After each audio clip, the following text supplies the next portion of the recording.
Let's practice a few examples where we work on multiplying and dividing by fractions. So let's say we have negative 10 over 19 divided by 5 over 2. This is a division problem, and the first thing I remember is that if you're dividing by a fraction, what we'll do first is we'll multiply by the reciprocal of the divisor. That's the second fraction. So we'll keep the first fraction the same, negative 10 over 19, but we'll multiply by 2 over 5 as opposed to dividing by 5 over 2.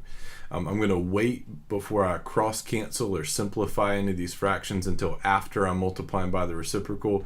Now you can go ahead though. We can see if anything cancels. I see something that does. The 10 and the 5.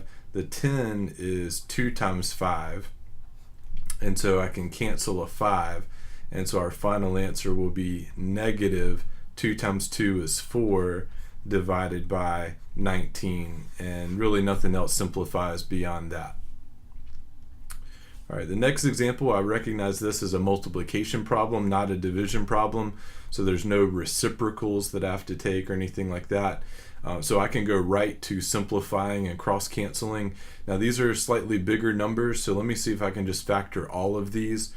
Let's see, 44 could be written as 4 times 11. 35 could be written as 7 times 5. 18 can be written as 2 times 9. And I can continue to break these down even farther if I want to. Let's see, 52 could be written as 3 times 14. 14 can be broken down into 2 times 7. So this looks like all the factors that I have. And I could break the 9 down farther and the 2 down farther, but pretty much everything else is a prime number. So next I'm going to look, does anything cancel? Let's see, here's a 2 and here's a 2 in the numerator and denominator, they'll cancel. Let's see, here's a 3 and here's a 9. So if we wrote 9 as 3 times 3, we could cancel one of these 3's. Let's see, 7, there's a 7 and a 7, but they cannot cancel because they're both in the numerator. If one of these was in the denominator, we could cancel, but they have to stay where they are. Nothing would cancel with a 5, or a 3, or a 4, or an 11. So I think we're pretty much done here. So we're ready to write our final answer. So we would get, let's see, negative 7 times 7 is 49. And 49 times 5 would be 245. And then divided by 3 times 4 is 12, and 12 times 11 is 132. So those are big numbers, I understand that, but can you imagine how big they would have been originally if we had simply just multiplied 52 times 35 and 18 times 44 and had one giant fraction that we had to simplify?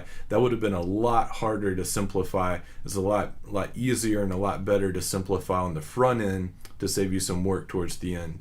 So anyways, this is our final answer, and these guys have no common factors, so we're done. All right, the next one's a common question that we see a lot. We'll have a mixed number divided by a mixed number, but it's much easier in our algebra classes to deal with improper fractions than it is with mixed numbers. So let's first thing convert both of these guys into improper fractions first. So 2 2/3 as an improper fraction would be 2 times 3 is 6. 6 plus 2 makes 8, and we put 8 divided by 3. If you're a little shaky converting back and forth, I've got a video on how to convert back and forth between a mixed number and an improper fraction. And then we're dividing by 5 1/3. We're going to take the 5 times the 3, and then we're going to add 1. So 15 and 1 makes 16. This will be 16/3. All right, now these are improper fractions, so I'm ready to proceed. This is division, which if you're dividing fractions, again, you'll remember we would prefer to take 8/3 times the reciprocal of 16/3, which would be 3 over 16. We'll just invert the divisor there. Now, once I've got the reciprocal of the divisor, then you can go ahead and simplify anything you can simplify, but remember to wait until you take the reciprocal and you're multiplying. Don't try to cancel or simplify too early.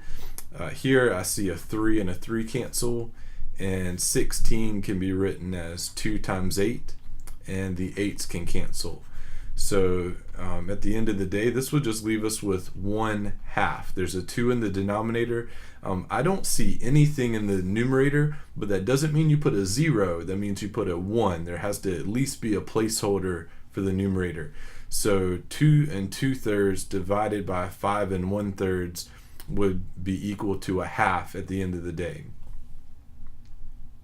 All right, last example. We have 7 divided by 9 times 14 over 11. Here I look and I don't see anything that simplifies, and that's okay. Many of our examples do have things that cancel and simplify, but if it's not there, it's not there. And so there's no common factors in any of these terms here in the numerator and denominator. So we just go ahead and straight multiply.